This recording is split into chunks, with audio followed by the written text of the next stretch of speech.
Hello friends, Anand this side. इस video में हम लोग डिस्कस करेंगे यूपी पीसीएस 2025 का जो प्रीलिम्स का पेपर 12 अक्टूबर को है, उसके लिए हम लोग आखिरी के 50 दिन में क्या प्रिपरेशन स्ट्रेटजी बना सकते हैं। देखिए, कोई भी स्टेट पीसीएस का पेपर हो, उसको क्लियर करने के लिए 1.5 से 2 महीने सफिशिएंट होते हैं, बशर्ते आपने थोड़ा स्मार्टली काम किया हो। इन 1.5 से 2 महीने में आपको 3 बातों का विशेषता ध्यान रखना पड़ेगा। पहली बात यह है कि जो भी पेपर की डिमांड है, आपको उसको केटर करना पड़ेगा। ठीक है, तो वो पीवाईक्यू एनालिसिस से आता है। दूसरी बात ये होती है, आपको अपने स्ट्रेंथ और वीकनेस, आपकी जो स्ट्रेंथ और वीकनेस है वो पता होनी चाहिए, ताकि आप अपनी वीकनेस, जो भी वीक एरिया है, उन पे आप काम कर सको।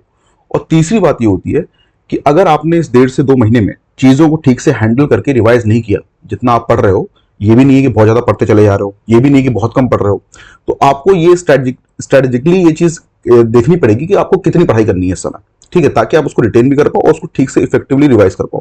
क्योंकि अगर आप ये 3 काम नहीं करोगे आखिरी के 1.5 महीने में, तो होगा कि आपके 4 से 5 नंबर कम रह जाएंगे, और वही एक सीरियस स्टूडेंट के होने ना होने में मेजर डिफरेंस होता है कि प्रीलिम्स का क्लियर हो रहा है कि नहीं हो रहा है।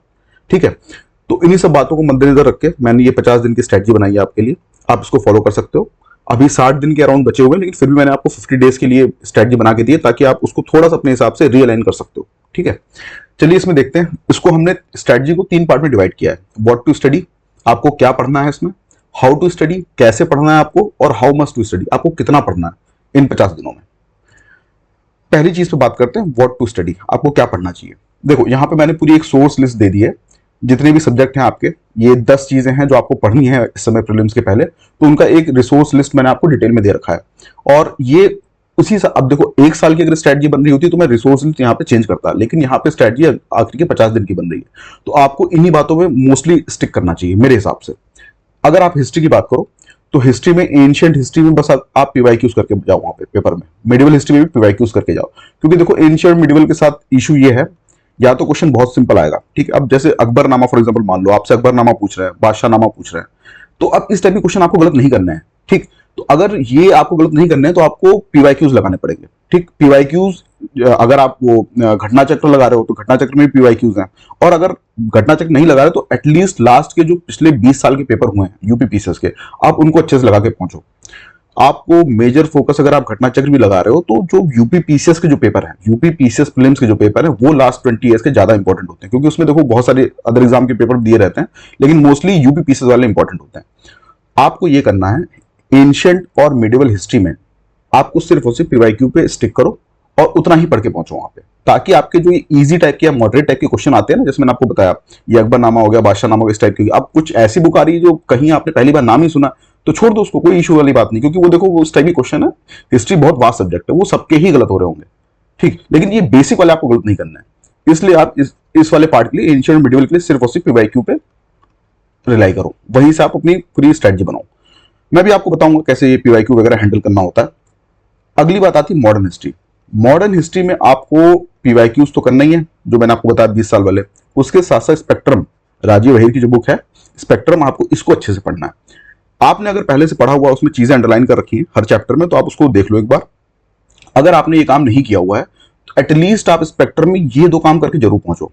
पहली चीज, ये हर चैप्टर के बाद समरी दिया रहता है, उसमें आप चीजें, आपको प्रीलिम्स और मेंस दोनों स्पेसिफिक चीजें दिख जाएंगी, तो आप उसमें से जो प्रीलिम्स स्पेसिफिक चीजें हैं, ठीक है, लिस्ट बना के उसमें दी रहेंगी, आप उनको अच्छे से करके पहुंचो, एक समरी। और स्पेक्ट्रम में ही लास्ट में कुछ पेजेस हैं, वो बहुत इंपॉर्टेंट पेजेस होते हैं, जिसमें आपको कांग्रेस के अधिवेशन, ठीक है, जो कांग्रेस के जो सेशंस हुए हैं वो कहाँ पे हुए हैं, कौन उनको प्रिसाइड कर रहा था, ठीक, इस टाइप की इंफॉर्मेशन दी रहेगी। फिर सोशल रिलीजियस रिफॉर्म मूवमेंट, इनकी पूरी लिस्ट दी रहेगी। ट्राइबल मूवमेंट है, फिर गवर्नर जनरल जो इंपॉर्टेंट है, उनके टेन्योर में क्या इंपॉर्टेंट चीजें हुई थी, ये सब बातें दी हैं उसमें। वो वाले, ये जो लास्ट पेजेस बहुत इंपॉर्टेंट है, आप इनको जरूर करके जाना। ठीक है, तो हिस्ट्री में मैंने आपको बताया एंशियंट मिडिवल के लिए सिर्फ पीवाईक्यूज, और मॉडर्न हिस्ट्री के लिए, क्योंकि देखो मॉडर्न हिस्ट्री में आपको थोड़ा डिटेल में इसलिए कह रहा हूं, क्योंकि देखो कंपैरेटिवली इजी क्वेश्चन आते हैं, और सोर्सेस डिफाइंड हैं, यहीं से आते हैं वो क्वेश्चन एक्चुअली। तो यहाँ पे क्या हो रहा होगा, मैक्सिमम बच्चे जो हैं वो ये क्वेश्चन सही कर रहे हैं, तो आपको भी ये क्वेश्चन सही करने चाहिए। ठीक, वेटेज देखो, एक बार आप इसको भी देखना, मैं भी इस पे आगे आगे बात करता हूँ। ये जो मैंने लिस्ट बनाई है, ये एक्चुअली ये है कि किस 2024 के पेपर में किस सब्जेक्ट से कितने कितने क्वेश्चन आए। ठीक, अभी इस पे आते हैं, लेकिन एक बार आप उसको देख लो। ठीक, तो मैं आपको ये बता रहा था यहाँ पे कि मॉडर्न हिस्ट्री में, क्योंकि कंपैरेटिवली क्वेश्चंस इजी आते हैं, आपकी गलत नहीं होने चाहिए, क्योंकि मैक्सिमम बच्चे वो गलत नहीं कर रहे हैं जो सीरियस एस्पिरेंट है। ठीक, तो इसलिए आपको थोड़ा डिटेल में करके जाओ, इसको यहीं पे स्टिक करो। अगली बात आती है ज्योग्राफी की। ज्योग्राफी में पीवाईक्यूज बहुत इंपॉर्टेंट है और एनसीईआरटी भी इक्वली इंपॉर्टेंट है, खास करके क्लास 11th और 12th की। मैक्सिमम बच्चे क्या करते हैं, ज्योग्राफी में सिर्फ पीवाईक्यू करके चले जाते हैं। ये आपको नहीं करना है, क्योंकि मैंने जब 2024 का इन डेप्थ एनालिसिस सीरीज में ज्योग्राफी के क्वेश्चन देख रहा था, मैंने आपको क्लियरली दिखाए थे, सोर्सेस के साथ दिखाए थे कि एनसीईआरटी से क्वेश्चन कैसे आ रहे हैं। और देखो ज्योग्राफी से क्वेश्चन भी बहुत ज्यादा आते हैं, इसीलिए आप पीवाईक्यूज तो करो ही करो।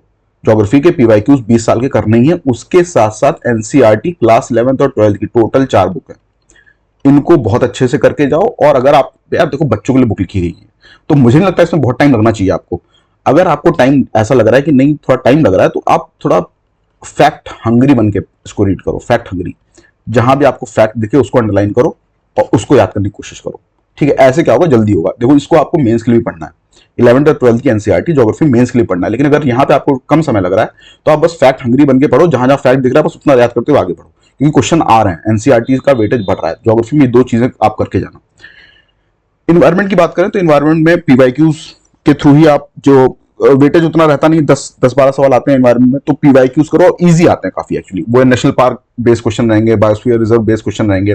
तो पीवाईक्यू जो आप देखोगे तो वहीं से आप एक काम करना, जो इस टाइप के क्वेश्चन होंगे उनको तो आप लिस्ट बना के याद कर लो, नेशनल पार्क वगैरह जो भी है। लेकिन कुछ कॉन्सेप्चुअल क्वेश्चन पूछते हैं ये लोग, जैसे आपसे इकोटोन पूछ लिया, ठीक है, इकोलॉजिकल निच पूछ लिया, ये क्या होता है, ठीक है, ओलिगोट्रॉपिक मिजोट्रॉपिक लेक्स क्या होती हैं, ये सब पूछ लिया आपसे। फिर इन्होंने अगर आपसे पूछ लिया इकोलॉजिकल सक्सेशन क्या होता है, सीरी पे क्वेश्चन आया हुआ है। तो ये सब चीजें जो होती है, जब आप पीवाईक्यूज में देखोगे ये सब चीजें आ रही, तो आप एक काम करो, शंकर आईएएस में जाओ और चैप्टर में जाके वो एग्जैक्टली उसी चैप्टर में इतनी चीजें पढ़ के पहुंचो। जो कॉन्सेप्चुअल चीजें हैं ना, ये चीजें आप शंकर आईएएस से कवर करो, और बाकी जो फैक्चुअल चीजें हैं वो पीवाईक्यू से कवर करो। इतना करो, और पूरी पूरी शंकर आईएएस पढ़ने की जरूरत नहीं है। मैं बस आपको ये कह रहा हूं, जो कॉन्सेप्चुअल क्वेश्चन आए हैं, आप जब पीवाईक्यूज देखोगे आप समझ जाओगे इनके कुछ फोकस एरिया है जहां से ये लोग इस टाइप के क्वेश्चन पूछते हैं। तो बस वही चीजें जाकर आप शंकर आईएएस में से पढ़ लो, ठीक है। नेक्स्ट देखो, पॉलिटी की अगर बात करें तो पॉलिटी में पीवाईक्यूज इंपॉर्टेंट है, लक्ष्मीकांत इंपॉर्टेंट है। पीवाईक्यूज आप डेफिनेटली करना, लक्ष्मीकांत से पढ़ के जा रहे हो तो भी नहीं आपके क्वेश्चन सही होने वाले हैं ढंग से, और पीवाईक्यूज सिर्फ करके जा रहे हो तो भी आपके सारे क्वेश्चन तो नहीं होंगे, लेकिन मैक्सिमम क्वेश्चन सही हो जाएंगे। पॉलिटी के साथ सीन ये है कि यार इजी सवाल आते हैं, तो मेरे हिसाब से आपको गलत नहीं करने चाहिए, काफी इजी क्वेश्चन रहते हैं। पीवाईक्यूज अगर आप ठीक से करके जा रहे हो, जैसे अमेंडमेंट पूछ लेते हैं, ठीक है, फिर वो आर्टिकल्स पूछ लेते हैं, तो वो पीवाईक्यू से आप करोगे तो आपको समझ में आ जाएगा। कुछ आर्टिकल्स अगर आप जैसे 50 भी याद करके जाओगे, तो उन्हीं से घुमा फिरा के क्वेश्चन आपके बन जाते हैं और सही भी हो जाते हैं, ठीक है। अब भाई आपको मान लो कि मैच द फॉलोइंग में आर्टिकल पूछ लिया, उसमें 4 आर्टिकल रहेंगे, अब आपको उसमें से एक भी पता है तो आपका काम बन जाएगा, ठीक है। लेकिन कुछ पार्ट ऐसे हैं, जैसे अगर आप पीवाईक्यूज में देख रहे हो कि पंचायती राज इंस्टीट्यूशन इंपॉर्टेंट चीज बन रही, तो लक्ष्मीकांत जाके एटलीस्ट वो वाले चैप्टर पढ़ लो।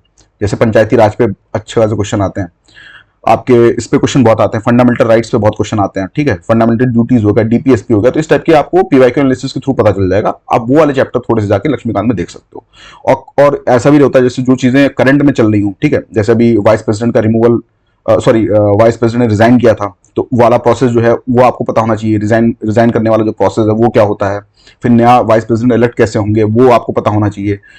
अभी अभी आपको अगर पता हो तो ये जो इमरजेंसी लगी थी, ठीक है, 1971 में, उसके 50 साल पूरे हुए हैं, 1975 में सॉरी, उसके 50 साल पूरे हुए हैं। तो अब नेशनल इमरजेंसी बहुत इंपॉर्टेंट हो गया है, तो वो आपको इस टाइप की जो करंट में चीजें चलती हैं उसको आपको जाके लक्ष्मीकांत से देख लेनी चाहिए, ठीक है, क्योंकि वहां से क्वेश्चन बनते हैं।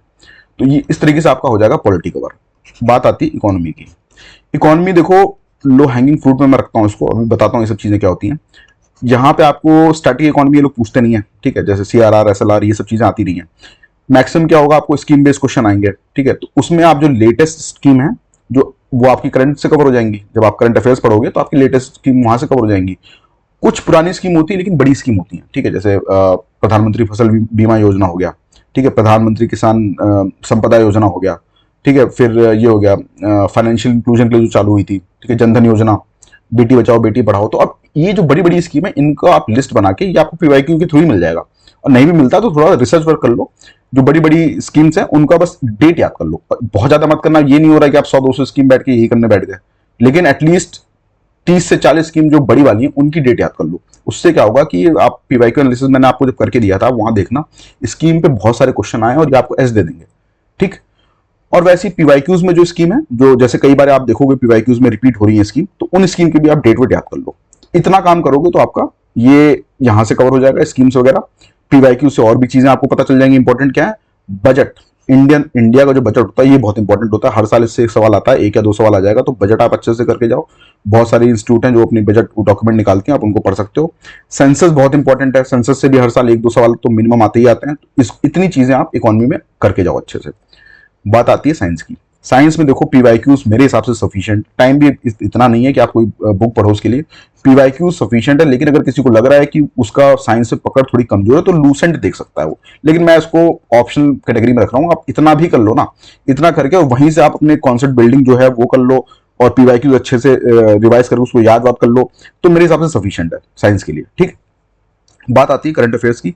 करंट अफेयर्स के लिए देखो हम लोगों ने पीसेस लैब्स ने करंट अफेयर्स की मंथली मैगजीन और एमसीक्यू सीरीज लॉन्च करी है। ठीक है, मंथली मैगजीन एक्चुअली बहुत जरूरी होती है। वो इसलिए होती है, देखो एक ट्रेंड होता है, अगर 12 महीने के अगर क्वेश्चन आने हैं एक साल में, जैसे 2025 में अगर 12 महीने के क्वेश्चन आने हैं, और वो स्टार्ट कहाँ से होगा? 12 महीने का मतलब ये होगा अगर अक्टूबर में पेपर है तो सितंबर तक के क्वेश्चन आ सकते हैं, खास करके 15 सितंबर तक के। ठीक, एक महीने पहले तक का ही करंट अफेयर्स पढ़ा जाता है, तो 15 सितंबर 2024 तक क्वेश्चन आ सकते हैं। ठीक है, 2025 तक क्वेश्चन आ सकते हैं, तो आपको कहां से पढ़ना चाहिए? 15 सितंबर 2024 से इतना आपको कवर करना चाहिए। लेकिन होता क्या है, इसको आपको हमेशा ग्रेडेड फॉर्म में पढ़ना चाहिए। जो इमीडिएट 4 महीने होंगे ना, जैसे सितंबर 2025 हो गया, सितंबर अगस्त हो गया, जुलाई हो गया, जून हो गया, ये वाले ज्यादा इंपॉर्टेंट हो जाते हैं। ठीक, यहाँ पे आपको बहुत डिटेल में जाके चीजें पढ़नी होती है। छोटी छोटी अगर कोई अपॉइंटमेंट हो रही है उनको भी आप ढंग से करके जाओ।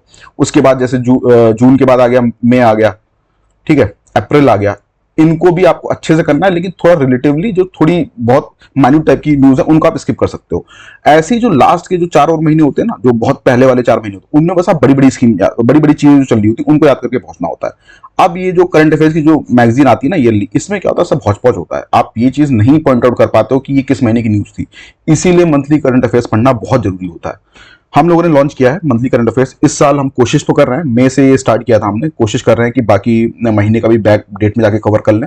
तो आप इसको देख सकते हो। आप मैं भी आपको लास्ट में जब ये पूरा सेशन कंप्लीट हो जाएगा मैं आपको उसको दिखा भी दूंगा डिटेल में कि वो मैगजीन हमने कैसे बनाई है। काफी अच्छी बनाई है, आप एक बार पढ़ोगे आप खुद समझ जाओगे। ठीक है, चलो नेक्स्ट देखते हैं। UP specific. यूपी स्पेसिफिक बहुत लोग छोड़ के जाते हैं, आपको छोड़ना नहीं है, बहुत इंपॉर्टेंट चीज इसलिए है। नो डाउट यूपी स्पेसिफिक से क्वेश्चन बहुत कम आते हैं, लेकिन मैं आपको बता रहा हूं अगर एक दो क्वेश्चन भी आ गया और आपके वो स्पेसिफिकली सही हो रहे हैं, यूपी स्पेसिफिक के क्वेश्चन अगर आपके बहुत कम बच्चों में आप उनमें आ रहे हो जिनके क्वेश्चन सही हो रहे हैं, तो आपको एज मिलता है उसमें, क्योंकि इसमें कॉस्ट बेनिफिट रेशियो भी अच्छा है। मैं उस पर भी आगे बात करूंगा, तो इसको भी आप देखो कहां से कर सकते हो। पीवाईक्यूज में जो क्वेश्चन है उन्हीं के बेसिस पे तैयारी करो यूपी स्पेसिफिक की। उसके साथ साथ परीक्षा वाणी आप देख सकते हो। परीक्षा वाणी हिंदी में आती है, लेकिन ये तो इंग्लिश मीडियम वालों को थोड़ी दिक्कत हो सकती है, लेकिन इतनी भी दिक्कत नहीं है। आप परीक्षा वाणी में पूरी पूरी बुक पढ़ने के लिए नहीं कह रहा हूं, मैं ये कह रहा हूं कि परीक्षा वाणी में अगर आप जाओगे तो लास्ट में क्या होता है, हर चैप्टर के लास्ट में कुछ एमसीक्यू फॉर्म में कुछ क्वेश्चन दिए रहते हैं, 20-30 क्वेश्चन रहेंगे। बस आप वही 20-30 क्वेश्चन में वाले क्वेश्चन एटलीस्ट देख लो जो किसी ना किसी पेपर में आए हुए हैं। उतनी चीजें अगर आप हर चैप्टर की बात का करोगे तो बहुत कम टाइम लगता है। ये मैं आपको बताऊं, आप 5-6 घंटे में कंप्लीट कर सकते हो बुक पूरी, अगर सिर्फ आप इतना काम कर रहे हो। इतनी इन्फॉर्मेशन यहां से ले लो, उससे आपका यूपी स्पेसिफिक पे एक अच्छा खासा होल्ड आ जाएगा। ठीक है, यूपी करंट ऐसा होता है कि आप कोई मंथली मैगजीन या ईयरली मैगजीन पढ़ रहे हो, वहां पे यूपी करंट का आपका कवर हो जाता है। हम लोग खुद लॉन्च कर देंगे, अगर आपको कहीं नहीं मिल रहा है तो आप सॉरी पेपर के पहले पेपर के 1-1.5 महीने पहले आप हमको बताना, हम लोग यूपी करंट अलग से लॉन्च कर देंगे। ठीक है, यूपी बजट आप अच्छे से देखने जाना, इससे भी 1-2 सवाल आते हैं और ये सब एज क्रिएट करते हैं।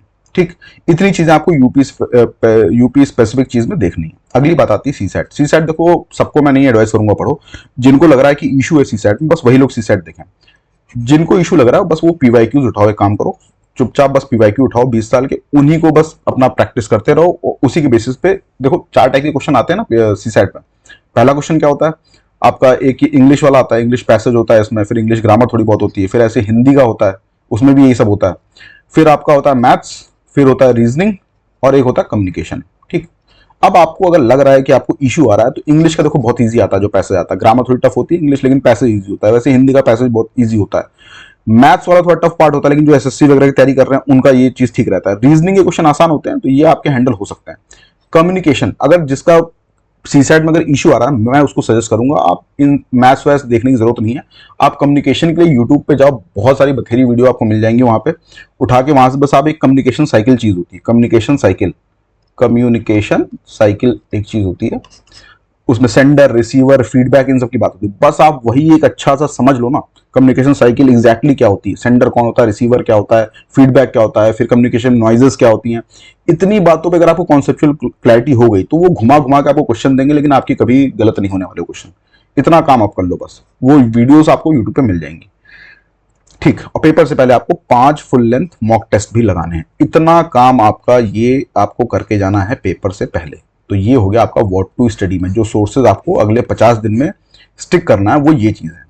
इसकी पीडीएफ मैं आपको टेलीग्राम पे दे दूंगा, आप टेलीग्राम चैनल मेरे आके ये पूरी पीडीएफ ले सकते हो, तो अपने हिसाब से इसको यूज कर सकते हो। ठीक है, अब देखो व्हाट टू स्टडी में भी इंपॉर्टेंट चीज और बच रही है। व्हाट टू स्टडी में हमने देखा कि ब्रॉडर 50 दिन में हमको क्या क्या करना है। उसमें भी अगर देखो, अगर आप ये बात करो ना कि फोकस एरिया क्या होनी चाहिए, तो फोकस एरिया मैं आपको वो भी बताता हूँ थोड़ी बहुत चीजें। पहली बात उसके पहले लेकिन आप ये देख लो, ये स्प्लिट देख लो 2024 में क्वेश्चन का स्प्लिट ये है। हिस्ट्री से 25 सवाल आए, 4 एंशिएंट के, 9 ये वाला जो 9 है ये मिडिवल के हैं, और ये 12 जो है ये मॉडर्न के हैं। ज्योग्राफी से 27 इन सॉरी ज्योग्राफी से एक मिनट ज्योग्राफी से 27, इन्वायरमेंट से 10, पॉलिटी से 22, इकोनॉमी से 20, साइंस से 17 है, फिजिक्स 4, केमिस्ट्री 2, बायो 10 और करंट से 29। तो ये है ओवरऑल आपका स्प्लिट। आपको जो भी स्ट्रेटजी बनानी है ये सब चीजें कंसिडर करके बनानी है। ठीक, इसमें देखो बात ये, फोकस आपको कहाँ करना चाहिए। मेरे हिसाब से आपको फोकस एक तो करंट अफेयर्स पे करना चाहिए। करंट अफेयर्स पे लिटरली फोकस इसलिए आपको ज्यादा करना चाहिए क्योंकि देखो जो स्टैटिक पोर्शन होता है उसमें क्या होता है कि ओवर द टाइम जो भी सीरियस एस्पिरेंट्स हैं सबका कमांड एक लेवल का होता है। ठीक, आप पढ़ते चले जा रहे हो, पढ़ते चले जा रहे हो, आपको सबको एक पॉइंट पर पता चलता है यार ये इंपॉर्टेंट चीज है ना, तो ये करके जाना है। तो कंपटीशन है ना ये, तो यहाँ पे सब कुछ रिलेटिव टर्म्स में आपको पता होना चाहिए। वहां पे एज क्रिएट करना थोड़ा मुश्किल काम है। करंट अफेयर्स में लेकिन आप एज क्रिएट कर सकते हो, क्योंकि यहाँ पे क्या होता है हर साल करंट अफेयर्स बदलते हैं। अब अगर कोई ढंग से इसको पढ़ के नहीं जा रहा है तो क्वेश्चन सही होने का जो वेरिएशन है वो करंट अफेयर्स में बहुत ज्यादा है, जो कि बच्चों के मार्क्स में वेरिएशन अगर आप स्टैटिक पोर्शन देखोगे तो वो उतना नहीं होता जितना करंट अफेयर्स में वेरिएशन होता है मार्क्स में। इसीलिए आप करंट अफेयर्स अच्छे से करके जाओ। ठीक, तो फोकस एरिया में आपको पहला तो करंट अफेयर्स पे करना है। दूसरा मॉडर्न हिस्ट्री में, हिस्ट्री में देखो 25 सवाल आते हैं, 12 मॉडर्न हिस्ट्री के आए हैं, क्योंकि ये हर साल थोड़े थोड़े चेंज होंगे, लेकिन एक ब्रॉडर आइडिया यही होता है। मॉडर्न हिस्ट्री क्योंकि इजी पार्ट है, इसलिए मैं आपको कह रहा हूं कि इस पर आप फोकस करो। यहां पे आपके क्वेश्चन गलत नहीं होंगे अगर आप ढंग से करके जाओगे। तीसरी चीज फोकस एरिया आपको ज्योग्राफी रखना चाहिए, क्योंकि ज्योग्राफी का वेटेज बहुत ज्यादा है। ये देखो 27 सवाल है और लिटरली आपको एज देगा। ये 27 सवाल जो है ना, ये आपको एज देंगे। एज इसलिए देंगे क्योंकि अगर आपने पीवाईक्यू और एनसीईआरटी ये दो चीज अगर ढंग से कर ली, मेरे हिसाब से आप 27 में से मैक्सिमम क्वेश्चन सही करके आओगे, और ये आपको लिटरली एज दे देंगे वहां पे। ठीक, क्योंकि मैक्सिमम बच्चे क्या करते हैं, ये एनसीईआरटी स्किप कर देते हैं, सिर्फ ये पढ़ के जाते हैं। अगली बात आती है बायो पे, आपको थोड़ा फोकस रखना है, क्योंकि बायो का वेटेज ज्यादा है। साइंस में देखो 17 सवाल है, अब आपको सही तो करने ही पड़ेंगे ना। आप साइंस में पता चल रहा है 17 सवाल आ रहे हैं, आप उसमें 5-6 सही कर रहे हो, तो आप बस रेस से बाहर हो। सिंपल सी बात ये है।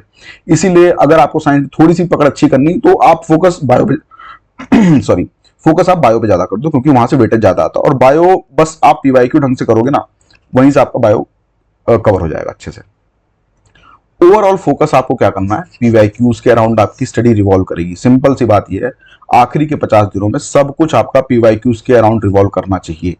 ठीक, क्वेश्चन कैसे पीवाईक्यू के अराउंड कैसे तैयारी करते हैं ये मैंने आपको बहुत डिटेल में समझाया हुआ है। आप जाके यूट्यूब एनालिसिस वीडियो में देख सकते हो, जहां पे मैंने 2024 के पेपर को एनालाइज किया है। ठीक है, कैसे क्वेश्चन डायरेक्टली पीवाईक्यू से आते हैं, कैसे इनडायरेक्टली आते हैं, कैसे क्वेश्चन को चेंज करके पूछा जाता है पीवाईक्यूज में से, और कैसे पीवाईक्यूज का यूज करके हम लोग आगे की तैयारी कर सकते हैं। ठीक है, कि अगर पीवाईक्यू में ये सवाल आया तो अगले साल ये सवाल भी आ सकता है। ठीक, तो ये आप वहां जाके देख सकते हो। इंपॉर्टेंट टॉपिक्स क्या क्या है, इंपॉर्टेंट टॉपिक्स देखो, कुछ चीजें होती हैं लो हैंगिंग फ्रूट्स। ठीक है, जहां पे कॉस्ट बेनिफिट रेशियो बहुत अच्छा है, मतलब आप समय जितना लगा रहे हो उसके एवज में आपको रिटर्न ज्यादा अच्छा मिलेगा। ऐसी चीजें आपको पीवाईक्यू एनालिसिस से ही आती हैं। जैसे अगर आप देखोगे बजट, इंडिया का बजट हो चाहे यूपी का बजट हो, आप इसको बस 2 घंटा भी पढ़ोगे ना, एक सवाल अगर 2-3 घंटा पढ़ के एक सवाल सही हो रहा है तो कॉस्ट बेनिफिट रेशियो बहुत अच्छा है। ऐसी स्कीम है 30-40 स्कीम, अगर आप ढंग से उसको पढ़ लोगे और 2-3 सवाल आ रहे हैं हर बार। इकोनॉमी का पेपर अब मैंने डिस्कशन किया, उसमें आप देखना 4-5 सवाल स्कीम्स में है, तो अगर 4-5 सवाल आपके स्कीम्स में सही हो रहे हैं और उसको आप सिर्फ 5 घंटे बैठ के पढ़ रहे हो तो कॉस्ट बेनिफिट रेशियो खुद देख लो कितना अच्छा है। सेंसस के साथ भी सेम वही चीज है। एसडीजी गोल्ड हर साल एक सवाल आता है। ठीक है, 17 गोल आपको याद करने हैं, एक सवाल आना है यार, कितना सही कॉस्ट बेनिफिट रेशियो। तो ये सब एनालिसिस जो है ये मैंने पीवाईक्यू एनालिसिस में करी है, तो वहां पे इंपॉर्टेंट टॉपिक्स में आप देख सकते हो ये सब चीजें। ठीक है, तो ये आपको लो हैंगिंग फ्रूट्स जो होते हैं इन पे ध्यान देना होता है। कुछ मैंने यहाँ पे आपको नोट किया, कुछ आपको जब आप एनालिसिस वीडियो में जाके और देख सकते हो। ऐसी low hanging fruit UP specific भी है, स्टैटिक करंट दोनों। स्टैटिक मैंने आपको बताया 3 से 4 घंटे में आप पूरी पूरी बुक खत्म कर सकते हो, परीक्षा वाणी बुक नहीं, मतलब उसके सॉरी जो लास्ट में जो पीवाईक्यूज दिए हुए हैं हर चैप्टर के बाद उसको आप देख सकते हो। वैसी जो करंट की बात है 2 घंटे लगते हैं, 2 से 3 घंटे लगते हैं करंट अफेयर्स पूरे साल का यूपी का करने में, और उसके एवज में अगर 1 या 2 सवाल आ गया तो मेरे हिसाब से कॉस्ट बेनिफिट रेशियो बहुत अच्छा है। तो ये सब चीजें आपको स्पेशल फोकस करनी है, लो हैंगिंग फ्रूट्स जो होते हैं, ठीक है। मैक्सिमम कुछ चीजें मैंने दे दी, कुछ चीजें आपको एनालिसिस के थ्रू पता चलेंगी।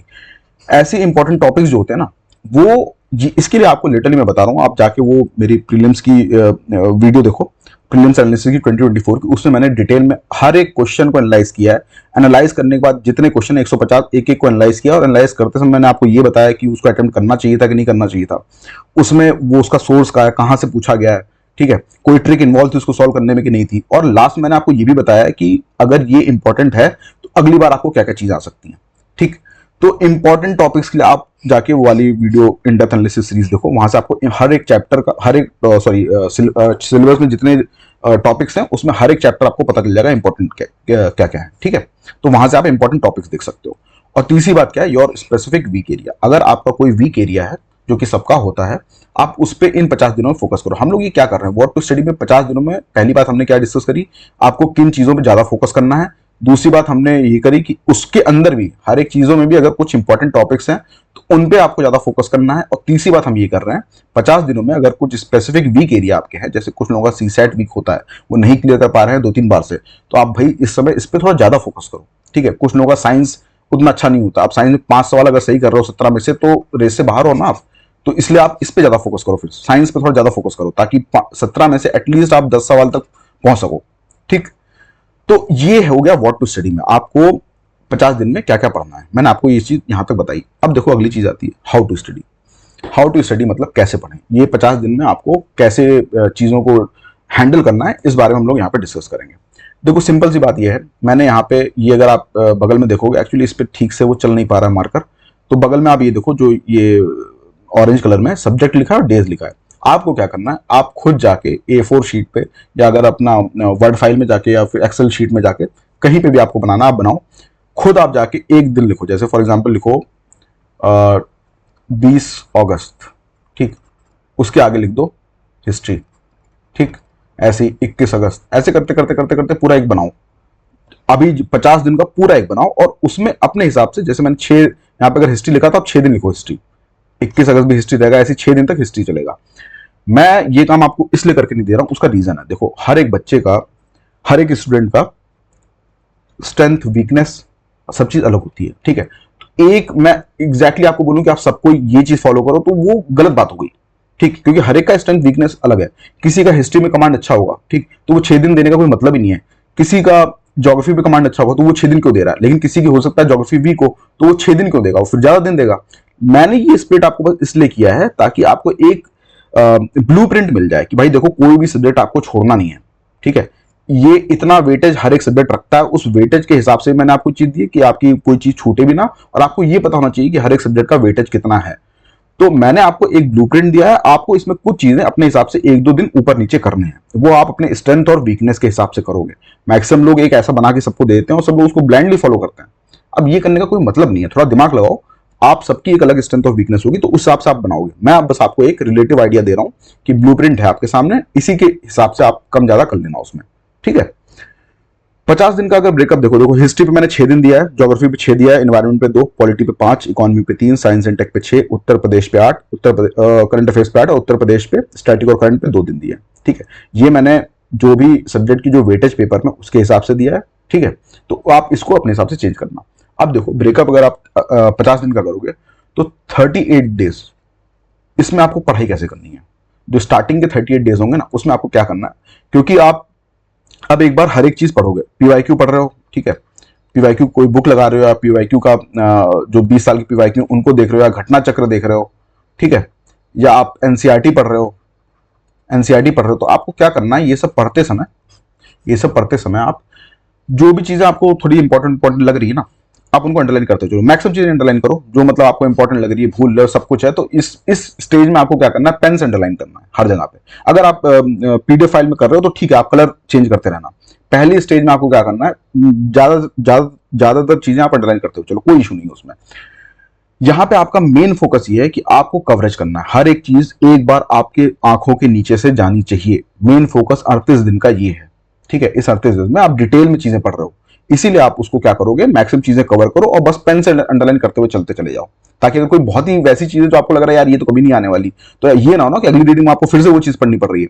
तो बस आप हर चीज पढ़ो, डिटेल में पढ़ो और उसको जो इंपॉर्टेंट चीज है वो अंडरलाइन करते हुए चलो। अब आती है, ये होगी 38 दिन की स्ट्रेटजी। इस 38 दिन में आपको ये फॉलो करना है, ये जो मैंने स्प्लिट करके दिया ना आपको ये स्प्लिट फॉलो करना है इस 38 दिन में। उसके बाद आते हैं अगले 8 दिन। ये बहुत क्रूशियल है क्योंकि यहां से आपका पहला रिवीजन, प्रॉपर रिवीजन, जहां पे आप बैठ के रट्टा मारना चालू करोगे अच्छे से, ये यहां से चालू होगा। ये आपका पहला रिवीजन है। इसमें आप क्या करना, जो भी आपने अभी क्या किया था, पहले राउंड में आपने पेन से मार्क किया था, ठीक है। अगले राउंड में आप क्या करना, उसको हाईलाइट करना, हाईलाइटर ले लेना एक, ठीक। हाईलाइटर से आप उसको, जो चीजें आपको इंपॉर्टेंट लग रही हैं कि यार ये पेपर में तो आ सकता है 100%, भले ही वो चीज आपको उस समय याद हो, लेकिन फिर भी आप उसको अंडरलाइन करो। होता क्या है, इतनी फैक्चुअल बम्बार्डमेंट होगी तो हो सकता है कि आपको उस समय तो वो चीज याद हो, इंपॉर्टेंट चीज जो आपको लगी थी उस समय आपको याद हो, लेकिन ओवर द टाइम हो सकता है क्योंकि इतनी फैक्ट आपके दिमाग में जाने वाले हैं कि वो चीज आप भूल सकते हो। इसीलिए आप इस स्टेज में क्या करो, जो इंपॉर्टेंट चीजें हैं उनको भी एक बार अंडरलाइन करो, जो आपको लगता है 100% आनी है। अब भाई कोई ऐसी चीज आपको लग रहा है ये सदियों से याद है तो अब मैं इसको कभी भूल ही नहीं सकता, तो ठीक है, मत करना उसको अंडरलाइन। तो इस स्टेज में आप इंपॉर्टेंट चीजों को अंडरलाइन करो और जो चीजें आप भूल रहे हो, ठीक, जो चीजें आप भूल रहे हो, इन दो बातों को आप इसमें क्या करोगे, अंडरलाइन करोगे। ये हो गया 8 दिन की स्ट्रेटजी, ठीक। अगले 3 दिन, जब ये 38 और 8, ठीक, कितने हो गए, 46 हो गए। अब लास्ट के जो 3 दिन बचेंगे उसमें आप क्या करोगे, अब आपके पास चीजें कम होती चली जा रही है। देखो एक बात ये भी सोचो, पहले आपने पेन से मार किया, फिर हाईलाइट किया, ये इसमें का तो हर स्टेज में चीजें कम होती चली जा रही है। इस स्टेज में आप क्या करोगे, 3 दिन में आपको बस ये करना है, सेकंड रिवीजन जब आप कर रहे होगे तो उसमें आप एक काम ये करना कि एक 10 पन्ने के आसपास की एक नोट्स बनाओ, एक अपने पास A4 शीट उठाओ, नोट्स बनाओ उसमें। बस यहां पे आपको क्या करना है, अब जो जो चीजें आप भूल रहे हो, जो जो चीजें आप भूल रहे हो और आपको लग रहा है ये इंपॉर्टेंट भी है और मैं भूल भी रहा हूं, बस वो लिखना चालू करो। 10 पन्ने से ज्यादा नहीं, कम में बन जाएगी आपकी, ठीक है। ये मेरे हिसाब से आपको 6 से 8 पन्ने में बन जानी चाहिए, लेकिन मैक्सिमम 10 पन्ने तक भी चलेगा।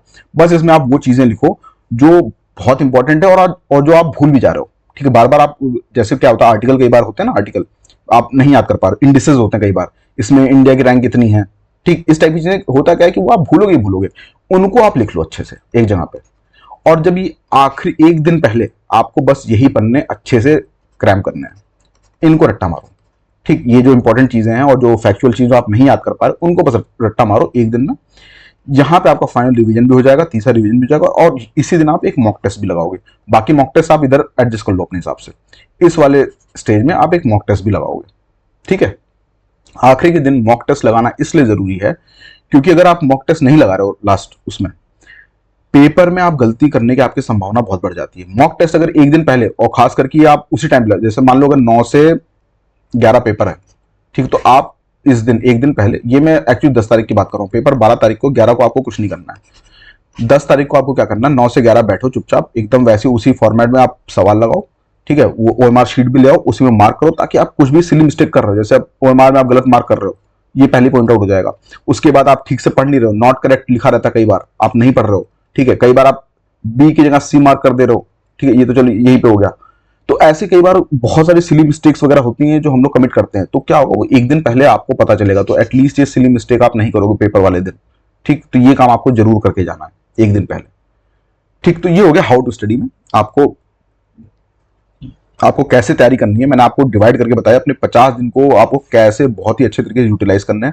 देखो यूटिलाइज इसलिए भी आपको अच्छे से करना चाहिए 50 दिन, क्योंकि ये बहुत क्रूशियल 50 दिन होते हैं। मैंने आपको स्टार्टिंग में बताया, स्ट्रेंथ और वीकनेस पे आपको काम करना है। फोकस एरिया पेपर में क्या क्या होते हैं, कहाँ कहाँ पे आयोग सवाल बनाता है, वो चीज आपको पता होनी चाहिए। तीसरी बात, इफेक्टिवली अगर आपने रिवीजन नहीं किया, बस आप पढ़ते ही चले गए बिना रिवीजन ढंग से किए, कोई मतलब नहीं उसका, रिटेन उटेन रहने वाला नहीं है कुछ भी दिमाग में, ठीक है। तो हाउ टू स्टडी में मैं आपको ये चीज बताई। अगली चीज देखो, हाउ मच टू स्टडी, आपको कितना पढ़ना चाहिए, ठीक। ये भी बहुत क्रूशियल बात है। यहाँ पे भी बच्चे थोड़ी सी, स्टूडेंट जो है थोड़ा सा कई बार वो कर देते हैं, लैक हो जाते हैं। तो चलो इसको देखते हैं। जो 38 दिन है, जब मैंने आपको ये वाला बताया था ना, ये वाला स्टेज जो चल रहा था, ये वाला स्टेज देखो, ये वाले स्टेज में आपको क्या करना है, 10 घंटे पढ़ाई करो। अब 12 घंटे 13 घंटे ये सब बकवास है, ये सब कुछ नहीं होता, ये सब मिथ है ठीक है। चुपचाप आप 10 घंटे पढ़ाई करो। 10 घंटे बहुत होते हैं, 10 घंटे से ज्यादा भाई अगर आप 10 घंटे इफेक्टिवली पढ़ पा रहे हो, मतलब 10 घंटे में आपका दिमाग बुक पे लगा हुआ है, बहुत है, सफिशिएंट है, मोर देन सफिशिएंट है। 10 घंटे आप अच्छे से पढ़ो, इसको डिवाइड करो 10 घंटे को, जैसे 3 घंटे 3 घंटे 2 घंटे 2 घंटे इस टाइप से डिवाइड कर सकते हो। क्योंकि देखो 3 घंटे ज़्यादा ना, अगर आप एक बार में बैठ रहे हो कहीं पे, आपका दिमाग फोकस नहीं कर पाएगा। 3 घंटे के बाद दिमाग की जो कैपेसिटी है वो थोड़ी सी लूज होने लग जाती है, फिर आप क्या करते हो, दिमाग में चीज़ें आप रिटेन नहीं रह पाती हैं। तो इसीलिए इस टाइप से आप डिवाइड करके चलो, 3 3 2 2 घंटे ऐसे डिवाइड करो, 38 दिन तक 10 घंटे पढ़ो, इतना बनता है। ठीक है, उसके बाद जो रिवीजन स्टेज चालू होता है ना, बस आप थोड़ा कम करना चालू करो आप, क्योंकि पहली बात तो आपको यहाँ पे रट्टा ही मारना है। तो आप जब रट्टा मारने जाते हो तो दिमाग पे लोड भी ज्यादा होता है। मैं आपको देखो ये कह रहा हूँ, पेपर के पास घंटे कम होते चले जाने चाहिए, 8 घंटे मोर देन इनफ है। होता क्या है कि अगर आप बहुत ज्यादा पढ़ोगे या बहुत कम पढ़ रहे हो, दोनों हार्मफुल है। हार्मफुल इसलिए है, आप जब ज्यादा पढ़ने जाते हो तो आप क्या करते हो, कुछ भी कहीं भी आपको फैक्ट दिख रहा है, आप सब उसको रटना चालू कर देते हो। अब होता क्या है, इस वाले स्टेज में तो आप हर चीज पढ़ लोगे, लेकिन उसको इफेक्टिवली रिवाइज नहीं कर पाओगे। अगर इतना ज्यादा आपने फैक्ट कर लिया तो आप उसको रिवाइज कर ही नहीं पाओगे। इसीलिए आपको क्या करना चाहिए, स्टिक करना चाहिए। बस जितनी चीजें आपको लग रही इंपॉर्टेंट है वही आप पढ़ो अच्छे से, उन्हीं को अच्छे से रिवाइज करो, और कोशिश करो कि पेपर में उन्हीं से आपको हैंडल करना है। आप हैंडल उन्हीं फैक्ट से तभी कर पाओगे जब आपका रिवीजन अच्छे से हुआ रहेगा। अगर आपने रिवीजन अच्छे से नहीं किया हुआ है, आप बस पढ़ते चले जाओ, पढ़ते रहो, कोई फायदा नहीं है उसका। ठीक है, बिना रिवीजन के वहां पे नहीं याद आने वाली चीज है आपको। इसीलिए मैं कह रहा हूं कि कम पढ़ो, इफेक्टिवली पढ़ो, रिवीजन अच्छे से करके जाओ। 8 घंटे मोर देन सफिशिएंट है। इतना ज्यादा ओवर स्ट्रेस मत कर देना अपने आप को पेपर के पहले कि पेपर के दिन आपका दिमाग काम करना बंद कर दे। ठीक है, क्योंकि बहुत क्वेश्चन ऐसे होते हैं पे आपको, बस अगर आपने ढंग से पढ़ लिया सवाल तो भी आपके सही हो जाता है। मैंने ये भी आपको क्वेश्चन दिखाए हैं पीवाईक्यू एनालिसिस में, कि अगर आपने बस क्वेश्चन ढंग से थोड़ा दिमाग लगा पढ़ लिया होता, आपको सही हो जाता है। एक क्वेश्चन था, मुझे भी याद आ रहा है, ये पूछा था किसी कमेटी का, वो लोकपाल कमेटी का ये पूछा था। उसका क्वेश्चन में लिखा था कि प्राइम मिनिस्टर उसके वो हैं, चेयरमैन है, तो उस कमेटी के अंदर आपको ऑप्शन दिया था। ऑप्शन में ये था, एक मेंबर का नाम दिया था vice president, sorry speaker of Rajya Sabha, जो कि वाइस प्रेसिडेंट होते हैं। तो आप खुद सोचो, आपको ये नहीं भी पता होता ना कि लोकपाल कमेटी में कौन कौन होता है, अगर आपको इतना दिमाग लगा लेते कि भाई पीएम से बड़ी पोस्ट वाइस प्रेसिडेंट है, तो वो उस कमेटी का मेंबर कैसे होगा जिसका चेयरमैन पीएम है। इतना सा दिमाग उस क्वेश्चन में लगना था, और उसी ऑप्शन के थ्रू आपका वो सारे ऑप्शन एलिमिनेट हो जा रहे थे। 1 2 3 4 5 उसमें नाम दिए हुए थे एक्चुअली। ठीक है, जैसे स्पीकर ऑफ लोकसभा, इस टाइप से नाम दिए थे। लेकिन अगर आपको बस इतना पता होता कि वाइस प्रेसिडेंट नहीं हो सकता है, बस आंसर हो जाना था वहां पे। तो ये होता है स्मार्ट वर्क। और वो क्या होता है, जब आपका दिमाग थोड़ा खुला रहेगा ना पेपर के पहले, तभी आप इस टाइप के क्वेश्चन कर पाओगे। वरना ओवरलोड करके जाओगे तो दिमाग नहीं चलेगा वहां पे। तो बस वही, जितना पढ़े हो उतना ही याद आ रहा है, कहीं पे दिमाग लगाने की बात आई तो बस नहीं लग पाने वाला वहां पे। ठीक है, तो मैं बार बार आपको इम्फेसाइज कर रहा हूँ इस चीज पे। ठीक, तो हाउ मच स्टडी मैंने आपको बताया, इतनी चीजें आपको करनी है। ठीक है, तो फाइन, यहाँ पे ये एनालिसिस खत्म होती है। इसके बाद मैं आपको थोड़ी सी चीजें बताना चाह रहा हूँ, वो एक्स्ट्रा है, तो आप चाहो तो इसको देख सकते हो। ये भी आपको प्रिलिम्स में ही काम आएगा। देखो हमने 3 4 चीजें चालू करी हैं, तो आप उसको, ये रेफरेंस लिंक है, आप जाके देख सकते हो। टेलीग्राम चैनल पे आप जाके सब चीजें फ्री में डाउनलोड कर सकते हो। मैं आपको वो लिंक डिस्क्रिप्शन बॉक्स में दे दूंगा। ठीक है, और उसके साथ साथ इसमें भी कमेंट बॉक्स में भी दे दूंगा लिंक, तो आप वहां जाके देख सकते हो उसको। ठीक है, चैनल को, अच्छा वो बोलने से पहले जो लास्ट में बोला जाता है, एक दो चीजें मैं आपको और बता दूं। ये देखो, ये लिंक जो है, ये prelims in depth analysis series का है। ये आप 100% देख के जाना। अगर इस बार आपका यूपी पीसीएस का प्रीलिम्स दे रहे हो, ये चीज आप 100% देख के जाना। ठीक है, इसका भी लिंक मैं डिस्क्रिप्शन बॉक्स में डाल दूंगा। मंथली करंट अफेयर्स का ये लिंक है, और मंथली करंट अफेयर्स एमसीक्यू का ये लिंक है। मैं अभी आपको पीडीएफ दिखाता हूँ, ये हमने कैसे बनाई है। बहुत अच्छे तरीके से बनाई है, इसको आप 100% देखो। और इसका भी आपको प्लेलिस्ट मिल जाएगी मेरे चैनल पे। ठीक है, और पीडीएफ आपको फ्री में टेलीग्राम पे मिल जाएगी। आपको मैं एक बार दिखा देता हूँ, ये देखिए, ये है हमारी मंथली मैगजीन है, जो मई 2025 की मैगजीन है। आप देखो, हर एक टॉपिक को हमने क्रिस्प टू द पॉइंट जितना रिक्वायर्ड है उतना ही किया, और इंपॉर्टेंट चीज़ों को मैंने अंडरलाइन भी कर दिया यहाँ पे आपके लिए। ठीक है, ताकि आपको पता रहे भाई इन चीज़ों पे फोकस करना है। आप देख, आपको थोड़ा सा 1 मिनट रुकिए और थोड़ा नीचे स्क्रॉल करके दिखाता हूँ। आप देख सकते हो, आप पॉज करके देख सकते हो ये सब चीज़ें। ठीक है, इंपॉर्टेंट चीज़ें इसमें सब कुछ कवर है। मंथली मैगजीन कवर करने का मैंने एडवांटेज भी आपको बताया, और मेरे हिसाब से मंथली मैगजीन भी कवर करनी चाहिए। लास्ट में अगर आपको लगता है मंथली मैगजीन कवर करने के बाद की कुछ चीज़ें आपको, या ईयरली करंट अफेयर्स उसको ऐड ऑन करना, तो आप कर सकते हो। लेकिन अगर मंथली मैगजीन करो तो लास्ट में लोड भी कम जाता है। ठीक है, तो ये सब चीज़ें आप देख सकते हो। इसी पे फिर इसी पीडीएफ पे हमने इस टाइप से 120+ क्वेश्चन बनाया। आप देखो, क्वेश्चन जिस टाइप से पूछे जाते हैं यूपीपीएससी में वैसे ही बनाया। एसोसिएशन रीजन टाइप का पहला क्वेश्चन है। फिर आप नीचे देखो, 2 स्टेटमेंट का क्वेश्चन है, ज्ञानपीठ अवार्ड पे बनाया है। तीसरा देखो, आपको क्रोनोलॉजी में इसमें लगाना है, डिसेंडिंग ऑर्डर में लगाना है। ठीक है, इस टाइप का क्वेश्चन है।